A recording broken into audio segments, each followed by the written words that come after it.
አንድ ጊዜ ተኩላ በወጥመድ ተይዞ እያለ የተራበ ነብር ይመጣበታል። የተራበ ነብር ሲመጣ አገኘው ስለው አዎ አግኝተኛል፣ ግን አንድ ነገር ልንገርህ አለው። ሁሉ ጊዜ ልትበላቸው የምትፈልጋቸው ሰዎች እኔ በወጥመድ ስለተያዝኩ ሊይዙኝ ስለሚመጡ ትበላቸዋለህ፣ ይመጣሉ ይለዋል። እውነቴን ነው ይለዋል። አዎ እውነቴን ነው ይመጣሉ ይለዋል። ከዛ በኋላ ተኩላው ለነብሩ አሁን ሊይዙኝ ስለሚመጡ ተደበቅ ይለዋል። ነብሩ ይደበቃል። ከዛ ሰዎቹ ወደሱ መጡ። ሰዎቹ ሲመጡ ሁል ጊዜ ከብቶቻችሁን የሚበላባችሁ፣ ሁል ጊዜ እናንተን የሚበላ ነብር እዚህ ተደብቋል። እኔም ፍቱኝና የት አካባቢ እንደተደበቀ እኔ አሳያቸዋለሁ ይላቸዋል። ሰዎቹም ይፈቱታል። ከዛ በኋላ እሱን ከፈቱ በኋላ ጌታዬ ነብር ሆይ ሰዎቹ እነኚሁ ጌቶች ሰዎች ሆይ ነብሩም ይሄው ብሎ ያመልጣል።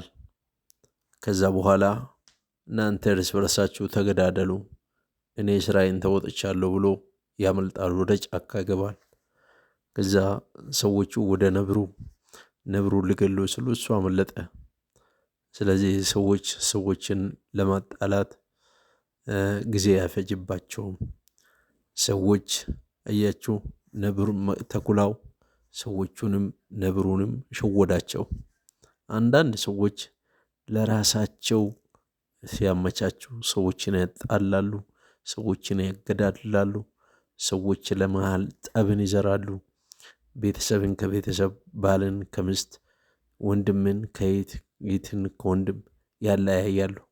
የራሳቸውን ቁማር ማትረፍ አለማድረግ ወይ ደግሞ የራሳቸውን ማምለጫ ለማዘጋጀት እንደዚህ ያደርጋሉ። ስለዚህ ምሳሌ መጽሐፍ ላይ አንድ ቃል አለ። እግዚአብሔር 6 ነገሮችን ይጠላል፣ 7ኛውንም አጥብቆ ይጸየፈዋል ይላል። እሱም በወንድማማቾች መካከል ጠብን የሚዘራ ይላል።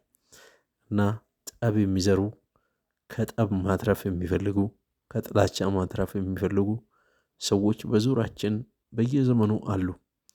ከነኛ ሰዎች እግዚአብሔር ይጠብቀን። በእውነት እግዚአብሔር ይጠብቃችሁ። እናንተን የሚጠብቅ ልጆቻችሁን ይጠብቅ፣ ትዳራችሁን ይጠብቅ፣ ቤታችሁን ይጠብቅ። እግዚአብሔር አገራችንን ኢትዮጵያን ይጠብቅ። ጥላቻን ከሚዘሩ፣ ጥላቻን ከሚያሰላስሉ ሰዎች እግዚአብሔር ይጠብቀን ብዬ ለምናለሁ እግዚአብሔርን። ስለዚህ ባላችሁበት ሰላማችሁ ብዝት ይበል። እንወዳቸዋለን፣ እናከብራቸዋለን። ሰላምና ጤና ይብዛላችሁ። ባላችሁበት ሰርታችሁ አትርፉ፣ ንግዳችሁ አትርፉ፣ ወልዳችሁ ሳሙ፣ ክበዱ። እናመሰግናለን።